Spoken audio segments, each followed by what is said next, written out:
Visa Bangla YouTube চ্যানেলের পক্ষ থেকে সবাইকে জানাই আন্তরিক শুভেচ্ছা ও অভিনন্দন।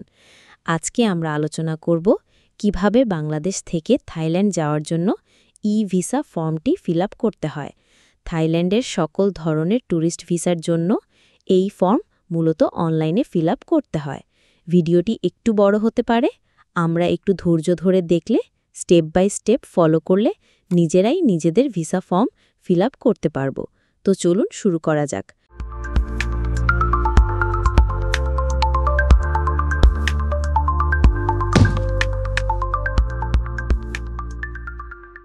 প্রথমে আমরা গুগলে সার্চ দেব থাইল্যান্ড ই-ভিসা লিখে। প্রথমে আমরা যে লিংক দেখতে পাচ্ছি থাই ই-ভিসা লেখা, সেখানে ক্লিক করতে হবে। এখানে আমরা একটি সাধারণ ইনস্ট্রাকশন দেখতে পাচ্ছি। আমরা এখান থেকে অ্যাকনলেজ বটনে ক্লিক করে দেব। থাইল্যান্ডের ই-ভিসা 6টি ধাপে সম্পন্ন করতে হয়। প্রথম ধাপে আমাদের একটি অ্যাকাউন্ট ক্রিয়েট করতে হবে। এর পরের ধাপে আমাদের অ্যাপ্লিকেশন ফর্ম ফিল আপ করতে হবে। এর পরের ধাপে আমাদের সমস্ত ডকুমেন্ট আপলোড করতে হবে। এর পরের ধাপে আমাদের ভিসা ফি জমা দিতে হবে অনলাইনে। এরপরে আমরা ভিসার স্ট্যাটাস আমরা আমাদের ভিসার পোর্টালেও দেখতে পারি, আবার আমাদের ইমেইলেও আমাদের ভিসা চলে আসবে। নিচে আমরা এখানে দেখতে পাচ্ছি যে আমাদের ভিসা প্রয়োজন আছে কি না। তো সেক্ষেত্রে আমাদেরকে এখান থেকে আমাদের country or territory of passport or টিডি অর্থাৎ ট্রাভেল ডকুমেন্ট, সেটা কোন দেশে সেটা সিলেক্ট করতে হবে। তো আমরা এখান থেকে বাংলাদেশ সিলেক্ট করে দিলাম। এরপরে আমরা দেখতে পাচ্ছি যে plan to stay in Thailand, অর্থাৎ আমরা কতদিন থাইল্যান্ডে থাকতে চাচ্ছি। তো আমরা এখান থেকে র্যান্ডম একটি দিন দিয়ে দিলাম। আমরা এখান থেকে 7 দিন লিখলাম, দেন আমরা চেক বাটনে ক্লিক করলাম। তো আমরা এখন এখানে দেখতে পাচ্ছি যে with a tourist visa you can stay in Thailand for no longer than 60 days. If you wish to stay in Thailand for more than 60 days, you can extend your stay with the Immigration Bureau. অর্থাৎ এই tourist ভিসার মাধ্যমে আপনি থাইল্যান্ডে 60 দিনের বেশি থাকতে পারবেন না। তো এখন আসি আমরা আমাদের মূল কাজে। সর্বপ্রথম আমাদেরকে এই থাই ই-ভিসা পোর্টালে ভিসার আবেদন করার জন্য একটি অ্যাকাউন্ট ক্রিয়েট করতে হবে। প্রথমে আমরা দেখব কিভাবে আপনারা খুব সহজেই একটি অ্যাকাউন্ট ক্রিয়েট করতে পারেন। এই অ্যাকাউন্ট ক্রিয়েটটি খুবই সোজা বিষয়, গুগল বা ফেসবুক অ্যাকাউন্ট খোলার মতো। তবে কারো যদি আগে থেকে অ্যাকাউন্ট খোলা থাকে, সেক্ষেত্রে আপনি সাইন ইন করবেন। আপনার ইমেল অ্যাড্রেস, আপনার পাসওয়ার্ড এবং বক্সে যে ক্যাপচা কোড দেখবেন, সেই ক্যাপচা কোডটি দিয়ে সাইন ইন বাটনে ক্লিক করলেই সাইন ইন হয়ে যাবে। তো চলুন শুরু করা যাক। তো সর্বপ্রথম আমরা ক্রিয়েট অ্যান অ্যাকাউন্ট এই বাটনটিতে ক্লিক করলাম। এখন আমরা দেখতে পাচ্ছি যে আমাদের সামনে ক্রিয়েট অ্যান অ্যাকাউন্ট পেজটি চলে এসেছে। এখানে আমাদেরকে আমাদের বেসিক কিছু ইনফরমেশন দিতে হবে। প্রথমে আমাদেরকে আমাদের ফার্স্ট নেম দিতে হবে, এরপরে আমাদেরকে আমাদের ফ্যামিলি নেম দিতে হবে। আপনাদের বোঝার সুবিধার্থে বলে রাখি, আপনার পাসপোর্টে যেটা গিভেন নেম হিসেবে দেওয়া আছে সেটাই হচ্ছে আপনার ফার্স্ট নেম, এবং আপনার পাসপোর্টে যেটা আপনার সারনেম হিসেবে দেওয়া আছে সেটাই হচ্ছে আপনার লিন নেম। এরপর আমরা দেখতে পাচ্ছি ন্যাশনালিটি অর্থাৎ জাতীয়তা। তো আমরা যেহেতু বাংলাদেশি, সেহেতু ড্রপ ডাউন মেনু থেকে আমরা বাংলাদেশ সিলেক্ট করে দেব। এরপরে আমাদেরকে আমাদের কন্ট্যাক্ট নাম্বার দিতে হবে, অর্থাৎ আমাদেরকে আমাদের মোবাইল নাম্বার দিতে হবে। এই মোবাইল নাম্বারটি অত্যন্ত গুরুত্বপূর্ণ, পরবর্তীতে আমাদের এখানে ভেরিফিকেশনের জন্য ওটিপি আসবে। তো আমরা এখানে আমাদের মোবাইল নাম্বার দিয়ে দিলাম। এরপরে আমাদেরকে আমাদের ইমেল অ্যাড্রেসটি দিতে হবে। এই ইমেল অ্যাড্রেসও অনেক গুরুত্বপূর্ণ, কারণ আমাদের ভিসার যাবতীয় ইমেল এই ইমেলের মাধ্যমে আমরা পাব। এরপরে আমাদেরকে আমাদের পাসওয়ার্ড সেট করতে হবে। পাসওয়ার্ড সেট করার সময় একটা বিষয় মনে রাখতে হবে যে পাসওয়ার্ডটি অবশ্যই 8 ক্যারেক্টারের হতে হবে, যার মধ্যে কমপক্ষে একটি ছোট হাতের অক্ষর অর্থাৎ লোয়ার কেস লেটার থাকবে, এবং কমপক্ষে একটি বড় হাতের অক্ষর অর্থাৎ আপার কেস লেটার থাকতে হবে, এবং কমপক্ষে একটি নাম্বার অর্থাৎ সংখ্যা থাকতে হবে। তো আমরা একে একে সমস্ত ইনফরমেশন এখানে দিয়ে দিলাম। এরপরে আমরা এগ্রিতে টিকমার্ক দিয়ে দিলাম। এরপরে আমরা বক্সে দেওয়া ক্যাপচা কোডটি হুবহু লিখলাম। এরপর আমরা ক্রিয়েট অ্যান অ্যাকাউন্ট বাটনটিতে ক্লিক করলাম। ক্রিয়েট অ্যান অ্যাকাউন্ট বাটনটিতে ক্লিক করার পর আমরা দেখতে পাচ্ছি যে একটা মেসেজ শো করছে। এখানে তারা বলেছে যে please check your inbox to verify the email. তো আমাদেরকে আমাদের ইমেইলে যে ইমেইল ভেরিফিকেশন করতে হবে। তো আমরা এখন দেখতে পাচ্ছি যে আমাদের ইমেইলে থাই ই-ভিসা থেকে একটি ভেরিফিকেশন ইমেইল এসেছে। তো আমরা এই লিঙ্কটিতে ক্লিক করে আমাদের ইমেইল ভেরিফাই করে দিচ্ছি। এখন আমরা দেখতে পাচ্ছি যে ভেরিফাই ইমেইল অ্যাড্রেস লেখা একটি পেজ এসেছে। আমরা এখান থেকে ক্যাপচা বক্সে যে ক্যাপচা দেখতে পাচ্ছি সেটা লিখে কনফার্ম বাটনটিতে প্রেস করলাম। তো আমাদের অ্যাকাউন্টটি সাকসেসফুলি তৈরি হয়ে গিয়েছে। এখন আমরা যে কোনো সময় সাইন ইন করতে পারবো। সেক্ষেত্রে আমাদেরকে আমাদের ইমেল অ্যাড্রেস, পাসওয়ার্ড এবং ক্যাপচা পূরণ করতে হবে। তো আমরা আমাদের ইমেল অ্যাড্রেস, পাসওয়ার্ড এবং ক্যাপচা পূরণ করে সাইন ইন বাটনে ক্লিক করলাম। তো আমরা এখন দেখতে পাচ্ছি যে আমাদের সামনে আমাদের ড্যাশবোর্ডটি চলে এসেছে। আমরা এই ড্যাশবোর্ডের সাথে একটু পরিচিত হয়ে নেই। এই ড্যাশবোর্ডে আমরা দেখতে পাচ্ছি যে বামে লেখা আছে অ্যাপ্লাই ফর ই-ভিসা। এই বাটনটিতে ক্লিক করলে আমরা আমাদের ই-ভিসার অ্যাপ্লিকেশন শুরু করতে পারবো। তাছাড়া আমরা কতটি ভিসা অ্যাপ্লিকেশন জমা দিয়েছি সেটা দেখতে পারবো। আমাদের কতগুলো ভিসা অ্যাপ্লিকেশন ইনকমপ্লিট আছে, কতগুলো ভিসা অ্যাপ্লিকেশন সাবমিশনের জন্য রেডি আছে, কতগুলো সাবমিশন আমরা করেছি, কতগুলো ভিসা ফিনিশ হয়েছে, সবকিছু আমরা এখানে দেখতে পারবো। তাছাড়া বাম সাইডে ম্যানেজ ভিসা অ্যাপ্লিকেশন বাটনে ক্লিক করলে আমরা দেখতে পাবো যে আমাদের কতগুলো ইনকমপ্লিট ভিসা অ্যাপ্লিকেশন আছে, কতগুলো ভিসা অ্যাপ্লিকেশন সাবমিশনের জন্য রেডি আছে। আর ভিসা তৈরি হয়ে গেলে আমরা এখান থেকে ডাউনলোড করে নিতে পারবো। তো আমরা এখন ক্লিক করলাম apply for a new visa, যেহেতু আমরা একটি নতুন ভিসার জন্য আবেদন করছি। তো আমাদের সামনে এখন চলে এসেছে চেক ইয়োর এলিজিবিলিটি, অর্থাৎ আমরা থাইল্যান্ডের ই-ভিসার জন্য যোগ্য কিনা প্রথমে সেটি আমাদের চেক করে দেখতে হবে। এটা হচ্ছে ভিসা আবেদনের প্রথম ধাপ। তো এখানে আমরা দেখতে পাচ্ছি যে লেখা আছে country or territory of passport or PD, অর্থাৎ ট্রাভেল ডকুমেন্টস। তো এখান থেকে আমরা বাংলাদেশ সিলেক্ট করে দিলাম। এরপরে আমরা দেখতে পাচ্ছি যে কারেন্ট লোকেশন, অর্থাৎ বর্তমানে আমরা কোথায় আছি, এখান থেকে আমরা বাংলাদেশ সিলেক্ট করে দিলাম। এরপরে আমরা দেখতে পাচ্ছি যে অ্যাপ্লাই অ্যাট, অর্থাৎ কোন এম্বাসিতে আমরা আমাদের আবেদনটি করব। তো আমরা এখান থেকে Royal Thai embassy, Dhaka select করে দিলাম। এরপরে আমরা দেখতে পাচ্ছি যে পারপাস অফ ভিজিট, অর্থাৎ ভ্রমণের উদ্দেশ্য। তো এখান থেকে আমাদের ভ্রমণের উদ্দেশ্য সিলেক্ট করতে হবে। এখানে অনেকগুলো অপশন আমরা দেখতে পাচ্ছি। আপনি যে ক্যাটাগরির জন্য বা যে উদ্দেশ্যে ভ্রমণ করবেন সেই উদ্দেশ্যটি এখানে সিলেক্ট করতে হবে। এখানে মূলত বাংলাদেশ থেকে যারা ভ্রমণ করে থাকেন তারা সাধারণত মেডিকেল ভিসার জন্য আবেদন করেন এবং ট্যুরিস্ট ভিসার জন্য আবেদন করে থাকেন। তো আমরা যেহেতু ট্যুরিস্ট ভিসার আবেদন করব, সেহেতু এখান থেকে আমরা ট্যুরিজম অর লেজার অ্যাক্টিভিটি এই অপশনটি সিলেক্ট করে দিলাম। এরপরে আমরা দেখতে পাচ্ছি যে নাম্বার অফ এন্ট্রি, অর্থাৎ সিঙ্গেল এন্ট্রি নাকি মাল্টিপল এন্ট্রি ভিসার জন্য আপনি আবেদন করবেন। তো আমরা এখান থেকে সিঙ্গেল সিলেক্ট করে দিলাম। তবে এখানে আমরা একটা লেখা দেখতে পাচ্ছি যে the difference in fee will not be refunded if the officer a single entry visa instead of the multiple entry visa you applied for, অর্থাৎ আপনি যে ভিসা ফিস দিবেন সেটা নন রিফান্ডেবল। আপনি মাল্টিপল এন্ট্রির ভিসার জন্য আবেদন করলেও ভিসা অফিসার যদি মনে করেন আপনাকে সিঙ্গেল এন্ট্রির ভিসা দিবেন, সেটা তিনি করতে পারেন। তো এরপরে আমরা নেক্সট বাটনে ক্লিক করলাম। এখন আমরা আমাদের পাসপোর্টের বায়োমেট্রিক পেজ এবং আমাদের ছবি আপলোডের পেজে চলে আসলাম। এখানে মূলত আমাদেরকে দুটি ডকুমেন্ট আপলোড করতে হবে। একটা হচ্ছে আমাদের পাসপোর্টের বায়োডাটা পেজ এবং অপরটি আমাদের একটি ছবি। এখানে আমাদেরকে আমাদের পাসপোর্টের বায়োমেট্রিক পেজ আপলোড করতে হবে, অর্থাৎ আমাদের পাসপোর্টের যে পেজে আমাদের ছবি সহ আমাদের নাম, জন্ম তারিখ, ঠিকানা, passport issue date, expiry date এগুলা থাকে, সেই পেজটির একটি ছবি তুলে এখানে আপলোড করতে হবে। তবে খেয়াল রাখতে হবে ছবির ফরম্যাট যেন জেপিজি ফরম্যাটের হয় এবং এটার সাইজ সর্বোচ্চ 3 মেগাবাইট হতে পারবে। আরেকটি গুরুত্বপূর্ণ বিষয় হচ্ছে যে আমাদের পাসপোর্টের ভ্যালিডিটি অবশ্যই 6 মাস থাকতে হবে। যাদের পাসপোর্টের ভ্যালিডিটি 6 মাসের কম আছে তারা অবশ্যই নতুন করে পাসপোর্ট করে তারপরে আবেদন করবেন। তো সেই ক্ষেত্রে আমরা সাইজের ব্যাপারে খেয়াল রাখব। আর ছবি আপলোডের ক্ষেত্রে আমাদেরকে কিছু জিনিস খেয়াল রাখতে হবে। ছবিটি অবশ্যই 35 mm বাই 45 mm সাইজের হতে হবে এবং ছবি তোলার সময় কোনো ধরনের ক্যাপ পরা যাবে না এবং কোনো ধরনের চশমা পরা যাবে না। ছবির ব্যাকগ্রাউন্ড যেন সাদা হয়। আমরা ছবি তোলার সময় অবশ্যই সাদা কাপড় পরিধান করে ছবি তুলব না।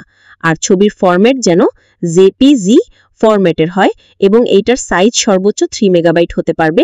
তো এই বিষয়গুলো আমাদেরকে ভালোভাবে খেয়াল রাখতে হবে। তো আমরা এখন আমাদের পাসপোর্টের বায়োডাটা পেজ এবং আমাদের ছবি আপলোড করে দিলাম। বলে রাখা ভালো, আমরা এখানে ডেমো পাসপোর্ট এবং ছবি ব্যবহার করেছি, বাস্তবের সাথে এর কোনো মিল নাই। তো আমাদের পাসপোর্টের বায়োডাটা পেজ এবং ছবি আপলোড দেওয়া সম্পন্ন হয়ে গেল। এখন আমরা দেখতে পাচ্ছি যে আমাদের personal information automatically fill up হয়ে গিয়েছে।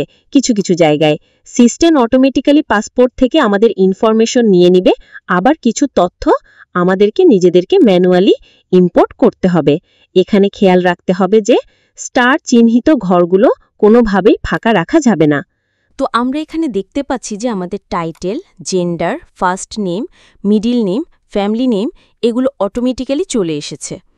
এরপরে কন্ট্যাক্ট নাম্বারের জায়গায় আমাদেরকে আমাদের মোবাইল নাম্বারটি দিয়ে দিতে হবে। তো আমরা আমাদের মোবাইল নাম্বার এখানে দিয়ে দিলাম। এরপর আমাদেরকে আমাদের ইমেল অ্যাড্রেসটি দিতে হবে।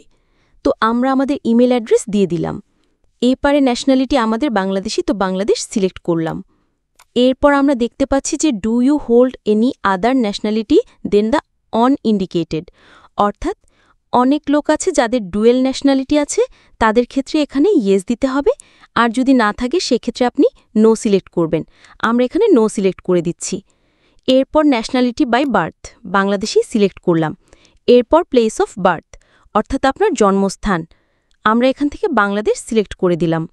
এরপর সিটি অফ বার্থ অর্থাৎ আপনি কোন শহরে জন্মগ্রহণ করেছেন, তো আমরা এখান থেকে ঢাকা সিলেক্ট করে দিলাম। এরপর ডেট অফ বার্থ সেটা অটোমেটিক্যালি নিয়ে নিয়েছিল। এরপর ম্যারিটাল স্ট্যাটাস অর্থাৎ আপনার বৈবাহিক অবস্থা কি। এখানে মোটামুটি সবগুলো অপশনই আছে, single, married, common law marriage, civil union, widow, divorce, separated. তো আমরা এখান থেকে সিঙ্গেল সিলেক্ট করে দিলাম। আপনার ক্ষেত্রে আপনি আপনারটাই দিয়ে দেবেন। এরপরের ধাপে আমরা দেখতে পাচ্ছি আমাদের ট্রাভেল ডকুমেন্ট। প্রথমে আমরা দেখতে পাচ্ছি যে টাইপ অফ ট্রাভেল ডকুমেন্ট অর্থাৎ কোন ধরনের ডকুমেন্টের মাধ্যমে আপনি ভ্রমণ করতে চাচ্ছেন। তো বাংলাদেশিদের ক্ষেত্রে সচরাচর আমাদের পাসপোর্ট দিয়েই আমরা ভ্রমণ করে থাকি, তো আমরা এখান থেকে পাসপোর্ট সিলেক্ট করে দিলাম। এরপরে আমাদেরকে আমাদের ট্রাভেল ডকুমেন্ট নাম্বার অর্থাৎ আমাদেরকে আমাদের পাসপোর্ট নাম্বার দিতে হবে, তো আমরা আমাদের পাসপোর্ট নাম্বার লিখে দিলাম। এরপর আমরা দেখতে পাচ্ছি যে প্লেস অফ ইস্যু অর্থাৎ আমাদের পাসপোর্টটি কোথায় ইস্যু হয়েছে সেটা লিখতে হবে, তো আমরা এখান থেকে ঢাকা লিখে দিলাম, আপনারা আপনাদেরটা লিখবেন। এরপর আমরা দেখতে পাচ্ছি যে ডেট অফ ইস্যু অর্থাৎ পাসপোর্টটি কত তারিখে ইস্যু হয়েছিল এবং ডেট অফ এক্সপায়ারি অর্থাৎ পাসপোর্টের মেয়াদ কবে শেষ হবে, তো আমরা এখান থেকে আমাদের পাসপোর্টের ইস্যু ডেট এবং এক্সপায়ারি ডেট সিলেক্ট করে দিলাম। এরপর আমাদেরকে আমাদের অ্যাড্রেস ইনফরমেশন দিতে হবে অর্থাৎ ঠিকানার তথ্য দিতে হবে। তো প্রথমেই আমরা দেখতে পাচ্ছি যে হোম অ্যাড্রেস অর্থাৎ বাড়ির ঠিকানা। এখানে আমাদের পাসপোর্টে যে স্থায়ী ঠিকানা দেওয়া আছে সেটি দেওয়া সর্বোত্তম, তবে আপনি চাইলে আপনি বর্তমানে যে ঠিকানায় থাকেন সেই ঠিকানাও দিতে পারেন। এরপর আমরা দেখতে পাচ্ছি যে কান্ট্রি ও টেরিটরি, তো আমরা এখান থেকে বাংলাদেশ সিলেক্ট করে দিলাম। এরপরে স্টেটস অর সিটি, তো আমাদের যেহেতু স্টেটস নেই সেহেতু আমরা এখান থেকে সিটি দিয়ে দেব, তো আমরা এখান থেকে ঢাকা সিলেক্ট করে দিলাম। এরপরে আমাদেরকে দিতে হবে সিটির ইনফরমেশন, তো আমরা এখান থেকে ঢাকা সিলেক্ট করে দিলাম। তো এখন আমরা দেখতে পাচ্ছি যে একটি লেখা এসেছে আমাদের সামনে যে is your permanent address your current address, অর্থাৎ আপনার পার্মানেন্ট অ্যাড্রেস এবং আপনার বর্তমান ঠিকানা একই কিনা।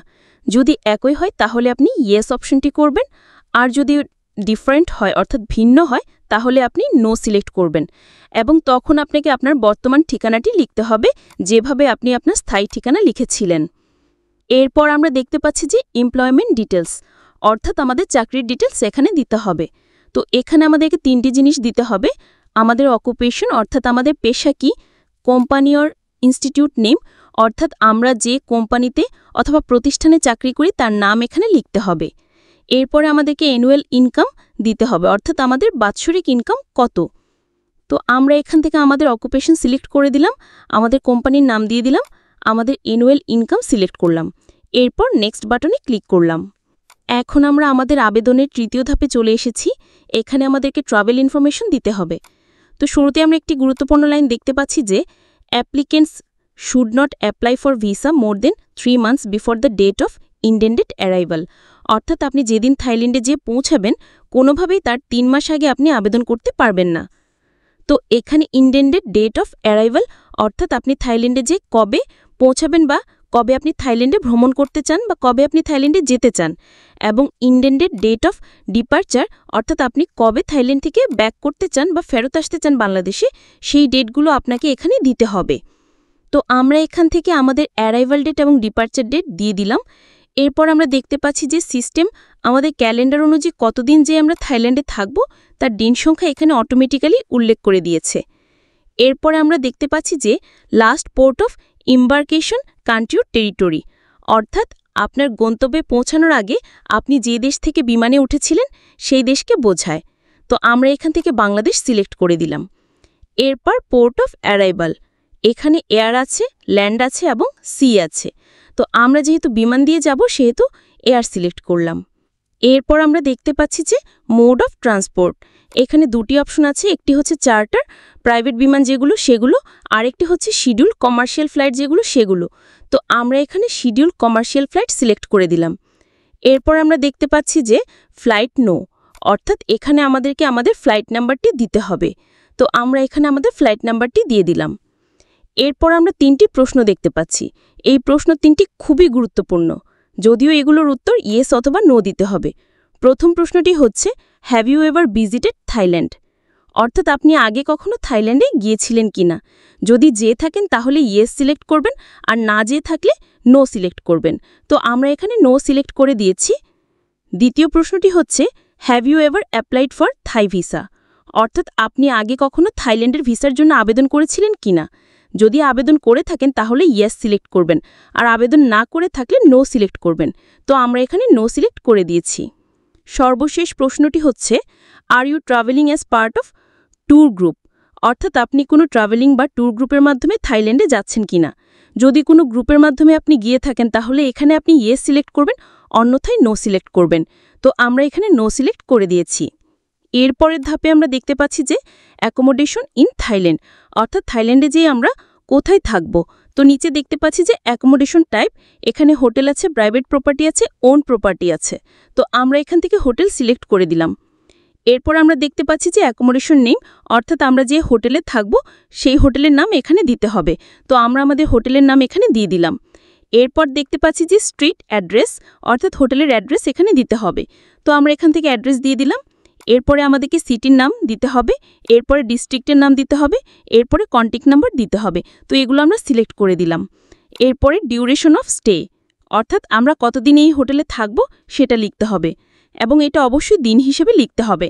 তো আমরা এই তথ্যটি এখানে দিয়ে দিলাম। এরপর লেখা আছে যে এডিশনাল অ্যাকোমোডেশন ইন থাইল্যান্ড, অর্থাৎ আমরা যদি এই হোটেল ছাড়া অন্য আর কোনো হোটেলে থাকি সেই তথ্যটি আমরা এখানে উল্লেখ করে দিয়ে দেব। তো আমরা এখান থেকে নো সিলেক্ট করলাম। এরপর নেক্সট বাটনটিতে ক্লিক করলাম। আমরা এখন সর্বশেষ ধাপ অর্থাৎ চতুর্থ ধাপও চলে এসেছি, যেটা হচ্ছে সাপোর্টিং ডকুমেন্টের পেজ। এই সাপোর্টিং ডকুমেন্টের পেজে আমাদেরকে সর্বমোট 6টি ডকুমেন্ট আপলোড করতে হবে। এই ডকুমেন্টগুলো হচ্ছে 1 বায়োডাটা পেজ অফ পাসপোর্ট ও ট্রাভেল ডকুমেন্ট, অর্থাৎ আমাদের পাসপোর্টের বায়োডাটা পেজটি এখানে আপলোড করতে হবে। 2 photograph taken within the last 6 months, অর্থাৎ আমাদের একটি রিসেন্ট ছবি এখানে আপলোড করতে হবে। 3 ডকুমেন্ট ইন্ডিকেটিং কারেন্ট লোকেশন, অর্থাৎ আমি বর্তমানে যে ঠিকানায় আছি সেই ঠিকানার কোনো ধরনের ডকুমেন্ট, যেমন সেটা হতে পারে বিদ্যুৎ বিলের কপি বা সেটা হতে পারে আমাদের ভোটার আইডি কার্ড, তবে অবশ্যই নোটারি করতে হবে, বা কিছু কিছু ক্ষেত্রে আমাদের পাসপোর্টও হতে পারে। 4 ট্রাভেল বুকিং কনফার্মেশন, অর্থাৎ আমাদের বিমানের টিকিটের বুকিংয়ের একটি কপি এখানে আপলোড করতে হবে। 5 proof of accommodation in Thailand, example accommodation bookings invitation letters from family or friends in Thailand, অর্থাৎ আমরা থাইল্যান্ডে যেখানে থাকব সেখানকার একটি ডকুমেন্ট আপলোড করতে হবে।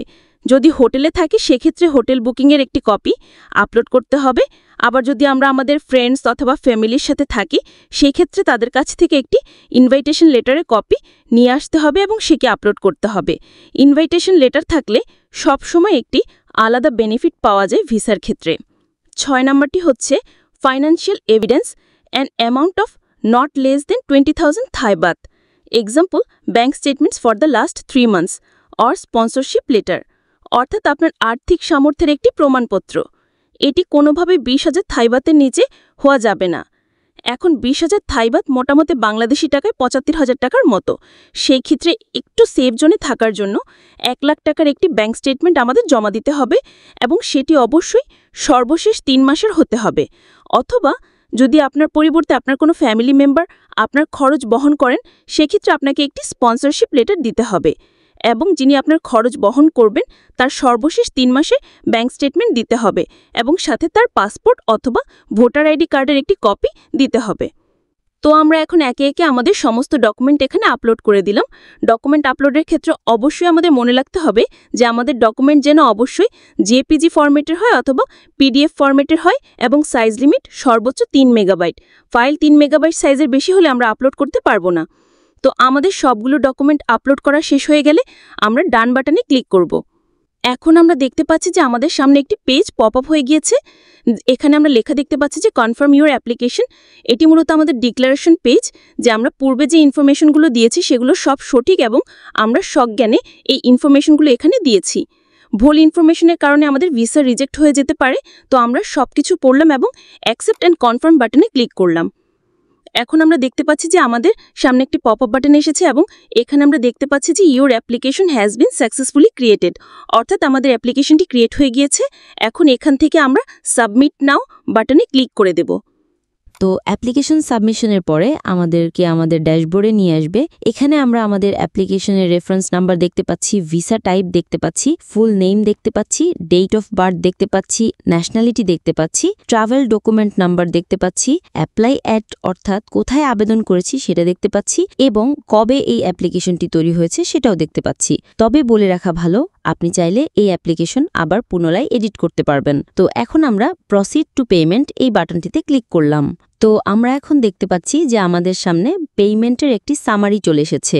এখানে আমাদের full name, email address, request number, submit to এই তথ্যগুলো আমরা দেখতে পাচ্ছি। আমাদের থাই ভিসার জন্য মূল ফিস হচ্ছে 4,000 টাকা। তবে ব্যাংকের কিছু অ্যাডিশনাল চার্জ, সেটা 1150 টাকা এখানে পরবর্তীতে যুক্ত হবে। তো এখন আমরা পে অ্যাট দ্য এমবেসি এই বাটনটিতে ক্লিক করলাম। সঙ্গে সঙ্গে আমাদের একটি পেমেন্ট রিসিপ্ট ডাউনলোড হয়ে গেল। এই পেমেন্ট রিসিপ্টটি মূলত আমরা যখন পেমেন্ট করব তখন আমাদেরকে ব্যাংকের পেমেন্ট পোর্টালে আপলোড করতে হবে। এই যে দেখুন, আমরা এখানে দেখতে পাচ্ছি আমাদের পেমেন্ট ইনফো সামারি আর সঙ্গে একটি কিউআর কোড। এই কিউআর কোডটি আমাদের সেভ করে রাখতে হবে। যখন আমরা পেমেন্ট পোর্টালে পেমেন্ট করতে যাব তখন আমাদের এই কিউআর কোডটির ইমেজ আপলোড করতে হবে। তো পেমেন্ট করার জন্য আমরা গুগলে সার্চ দিব থাই ই ভিসা পেমেন্ট। সর্বপ্রথম যে লিঙ্কটি আমরা এখানে দেখতে পাচ্ছি যে commercial bank of Ceylon PLC Bangladesh operations, এই লিঙ্কটিতে আমাদেরকে ক্লিক করতে হবে। তাহলে আমরা আমাদের থাই ই ভিসার পেমেন্ট দিতে পারবো। তো এখন আমরা দেখতে পাচ্ছি যে welcome to Thai E visa payment পেজটি আমাদের সামনে চলে এসেছে। তো এখানে পেমেন্টের ব্যাপারে কিছু বেসিক কথাবার্তা লেখা আছে প্রথম ধাপে, সেগুলো আমাদের না পড়লেও চলবে। তবে general instructions for Thai E visa পেমেন্টের আন্ডারে যে 13টি নির্দেশনা দেওয়া আছে সেগুলো খুব ভালোভাবে পড়ে নিতে হবে। চলুন আমরা সবগুলো একটু বিস্তারিতভাবে এখানে ব্যাখ্যা করি। Number 1, save the QR code after successfully submitting the E visa application on the Thai E visa website. অর্থাৎ ভিসা সাবমিশনের পরে আমরা যে কিউআর যুক্ত যে পেজটি পেয়েছি সেই কিউআর কোডটি সম্পর্কে এখানে বলা হচ্ছে। এ, the document should be in either image format, JPG, PNG, bitmap or PDF format. অর্থাৎ আমরা যে ডকুমেন্ট এখানে সাবমিশন করব সেগুলো হয় জেপিজি অথবা পিএনজি অথবা বিটম্যাপ অথবা পিডিএফ ফরম্যাটে হতে হবে। B, the QR image size should not exceed 4000 by 4000 pixel and the file size should not exceed 2 MB। অর্থাৎ আমাদের যে কিউআর কোড এর ছবিটি আছে সেটির সাইজ 4000 by 4000 পিক্সেলের বেশি হওয়া যাবে না এবং ফাইলের সাইজ কোনোভাবে 2 মেগাবাইটের বেশি হতে পারবে না। C, the QR image should be correctly oriented and should not be flipped vertically or horizontally. অর্থাৎ কিউআর কোডের ওরিয়েন্টেশন যেন কোনোভাবে পরিবর্তন না হয়। Number 2, upload the document payment info summary to the payment portal, অর্থাৎ আমাদেরকে আমাদের পেমেন্ট ইনফো সামারি ডকুমেন্টটি আপলোড করতে হবে। Number 3, applicants sharing the same application account and request number should make visa payment all together in the same transaction. The maximum number of applicants under one account and request number is 10। Split payment is not allowed, অর্থাৎ আপনি যে account থেকে payment করবেন সেই অ্যাকাউন্টের একই অ্যাপ্লিকেশনের জন্য একই পেমেন্ট পোর্টাল ব্যবহার করতে হবে এবং আপনি সর্বোচ্চ 10টি পেমেন্ট করতে পারবেন এবং সেক্ষেত্রে ভেঙে ভেঙে পেমেন্ট করার কোনো সুযোগ নেই। Number 4, kindly do not make the payment if there are less than 2 MBC working days remaining before the application's expiry in the PIS. The application may expire and be removed before the e-visa system acknowledges the payment, অর্থাৎ আপনার আবেদন করার মেয়াদ শেষ হওয়ার 2 কর্মদিবস আগে আপনাকে payment করতে হবে। সাধারণত আবেদনটি 14 দিন পর্যন্ত অ্যাক্টিভ থাকে। Number 5, input the request number carefully twice along with all other details, অর্থাৎ আপনাকে যে রিকোয়েস্ট নাম্বার দেওয়া হয়েছে সেটা এখানে ইনপুট দিতে হবে এবং এক্ষেত্রে কোনো ভুল করা যাবে না এবং এর সাথে অন্যান্য ডিটেলসও দিতে হবে। Number 6, please check all the information before submitting. Once payment is made, there is no option to make any correction. অর্থাৎ আপনি আপনার অ্যাপ্লিকেশন সাবমিশনের আগে এবং পেমেন্ট করার আগে সব তথ্য খুব ভালোভাবে দেখে নেবেন। একবার আপনার পেমেন্ট কমপ্লিট হয়ে গেলে আপনার কাছে আর কারেকশনের কোনো সুযোগ থাকবে না। Number 7, complete the payment using the most suitable payment method, অর্থাৎ আপনার কাছে যে পেমেন্ট মেথডটি সহজ মনে হয় সেটি আপনি ব্যবহার করবেন। Number 8, after a successful payment, an SMS to mobile phone and an email to your email address will be sent. অর্থাৎ আপনার পেমেন্ট সাকসেসফুলি সম্পন্ন হয়ে গেলে আপনার মোবাইলে এবং ইমেইলে একটি নোটিফিকেশন যাবে যে আপনার পেমেন্ট সাকসেসফুলি ডান এবং আপনি আপনার ইমেইলে পেমেন্ট রিসিভ পেয়ে যাবেন। আবার আপনি আপনার ভিসার পোর্টালেও সেটি দেখতে পারবেন। Number 9, payment portal will open at 9 AM and will remain till 12 PM only on the embassy working day. Please make the payment within the specified deadline. অর্থাৎ এখন বর্তমানে সকাল 9টা থেকে দুপুর 12টা পর্যন্ত পেমেন্ট করা যাচ্ছে এবং সেটা শুধুমাত্র এমবেসির ওয়ার্কিং ডেগুলোতেই আপনি পেমেন্ট করতে পারবেন। তবে আশা করি অতি শীঘ্রই এই নিয়ম পরিবর্তন হবে। Number 10, there is currently no daily limit for e-visa fees payment. The limit restriction is sole discretion authority of the Royal Thai Embassy, Dhaka. অর্থাৎ বর্তমানে থাই ই-ভিসা ফিস পেমেন্ট করার ক্ষেত্রে কোনো ডেইলি লিমিট নেই এবং এই নিশ্চিতকরণ রয়্যাল থাই এম্বাসি ঢাকার হাতে। Number 11, processing, issuing or rejecting visa is the sole discretion of the Royal Thai Embassy, Dhaka. অর্থাৎ আপনার ভিসা প্রসেসিং, ইস্যুইং অথবা রিজেকশনের সম্পূর্ণ ডিসিশন রয়্যাল থাই এম্বাসির হাতে। Number 12, e-visa payment is non refundable, অর্থাৎ আপনার এই ভিসার ফিসের পেমেন্ট সম্পূর্ণ অফেরতযোগ্য। Number 13, for any assistance, please call +880189602242 during the banking hour. অর্থাৎ এরপরেও যদি আপনার কোনো দরকার হয় সেক্ষেত্রে আপনি এই নাম্বারে ফোন করতে পারেন। এই ছিল মোটামুটি general instructions for Thai e-visa payment. এরপর এখানে আমরা একটি ডিসক্লেমার দেখতে পাচ্ছি যে অ্যাজ ইউজুয়াল একটি নির্দেশনা যে এখন বর্তমানে সকাল 9টা থেকে দুপুর 12টা পর্যন্ত পেমেন্ট করা যাচ্ছে এবং সেটা শুধুমাত্র এমবেসির ওয়ার্কিং ডেগুলোতেই আপনি পেমেন্ট করতে পারবেন। তো এখন আমরা প্রসিড উইথ পেমেন্ট এই বাটনটিতে ক্লিক করে দিব। তো এখন আমরা দেখতে পাচ্ছি যে আমাদেরকে আমাদের ইনভয়েস আপলোড করার কথা বলা হয়েছে। তো আমরা যে ইনভয়েসটি ডাউনলোড করেছিলাম সেখানে যে কিউআর কোডটি ছিল সেটার ইমেজ আমরা এখানে আপলোড করব। তো আমরা আমাদের কিউআর কোডের ইমেজটি এখানে আপলোড করে দিলাম। এরপর আমরা দেখতে পাচ্ছি যে লেখা আছে total visa fee mentioned in the payment information summary, অর্থাৎ আমরা যে ইনভয়েসটি ডাউনলোড করেছিলাম সেখানে যে টাকার অঙ্কটি লেখা ছিল অর্থাৎ আমাদের ভিসা ফিস সেই অঙ্কটি এখানে লিখতে হবে। তো আমরা এখানে 4000 লিখে দিলাম। এরপর আমাদেরকে বক্সে ক্যাপচা কোডটি লিখতে হবে। এরপর আমরা সেভ অ্যান্ড কন্টিনিউ বাটনে ক্লিক করলাম। তো এখন আমরা দেখতে পাচ্ছি যে আমাদের সামনে ইউজার ইনফরমেশন অর্থাৎ ইউজারের তথ্য পেজটি চলে এসেছে। এখানে প্রথমে আমরা দেখতে পাচ্ছি ফুল নেম অর্থাৎ আমাদের পুরো নামটি এখানে লিখতে হবে। এরপর দেখতে পাচ্ছি যে ইমেল অর্থাৎ এখানে আমাদেরকে আমাদের ইমেল অ্যাড্রেস দিতে হবে। এরপর দেখতে পাচ্ছি যে ফোন, এই ফোনটি হচ্ছে আমাদের মোবাইল ফোন নাম্বার। এরপর আমরা দেখতে পাচ্ছি যে রিকোয়েস্ট নাম্বার, এই রিকোয়েস্ট নাম্বারটি অটো জেনারেট হয়ে যাবে। এরপর আমরা দেখতে পাচ্ছি যে কনফার্ম রিকোয়েস্ট নাম্বার, আমরা এখান থেকে রিকোয়েস্ট নাম্বারটি পুনরায় টাইপ করে সাবমিশন করব। তো আমরা এখানে একে একে সমস্ত ইনফরমেশন ইনপুট করে দিলাম। এখন আমরা প্রসিড বাটনে ক্লিক করে দিলাম। তো এখন আমরা দেখতে পাচ্ছি যে আমাদের সামনে অ্যাপ্লিক্যান্ট ইনফরমেশন পেজটি চলে এসেছে এবং এখানে লাল কালিতে লেখা আছে যে নো অ্যাপ্লিক্যান্টস অ্যাডেড ইয়েট, অর্থাৎ আমরা এখনও পর্যন্ত কোনো অ্যাপ্লিক্যান্ট অ্যাড করিনি এখানে। তো আমরা এখন এখানে অ্যাপ্লিক্যান্টের ইনফরমেশন অ্যাড করব। প্রথমে আমরা ফুল নেম লিখে দেব, এরপরে ট্রাভেল ডকুমেন্ট নাম্বার অর্থাৎ পাসপোর্ট নাম্বার লিখে দেব, এরপরে আমরা ন্যাশনালিটি সিলেক্ট করে দেব, এরপরে আমরা ভিসা টাইপ সিলেক্ট করে দেব।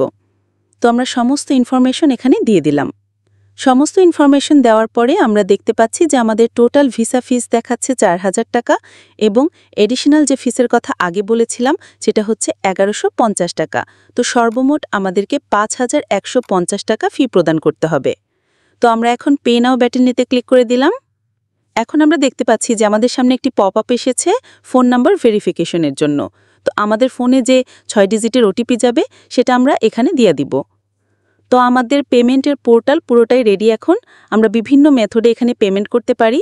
আমরা ক্রেডিট কার্ড দিয়ে পেমেন্ট করতে পারি, মোবাইল ব্যাংকিং অ্যাপের মাধ্যমে পেমেন্ট করতে পারি, অথবা ইন্টারনেট ব্যাংকিংয়ের মাধ্যমে পেমেন্ট করতে পারি। ক্রেডিট কার্ডের ক্ষেত্রে ভিসা এবং মাস্টার কার্ড দুটি ব্যবহার করা যায়।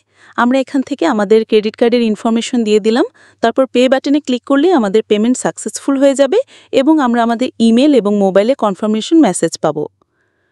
এই যে আমরা দেখতে পাচ্ছি যে আমাদের পেমেন্ট হয়ে গিয়েছে।